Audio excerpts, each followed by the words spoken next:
La première grossesse, elle s'est soldée par une fausse couche, qui a été assez précoce. Je pense que j'étais enceinte de un mois ou à peine un mois. Et là, déjà, je commence à découvrir l'univers de la maternité, de la grossesse et du postpartum à travers les podcasts et du coup mon expérience, puisque c'est vrai que la fausse couche, ben, ça m'est tombé dessus. C'est quelque chose dont on parle pas, en fait. Je pense que je peux me permettre de dire dont on ne parle pas, ou alors justement dans tous ces podcasts ou vidéos vraiment destinés à la femme et à ce sujet précis de la maternité.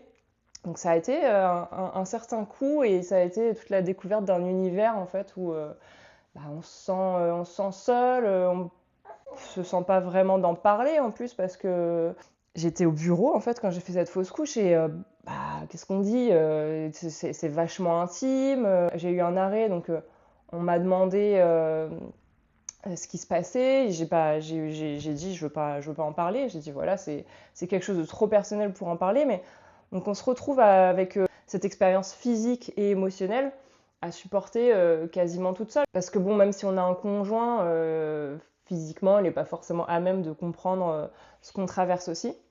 C'est vrai que j'ai été assez secouée en plus pendant 3 jours physiquement avec, je pense, la descente d'hormones assez brute. J'ai eu gros mal de crâne, enfin, pas bien quoi.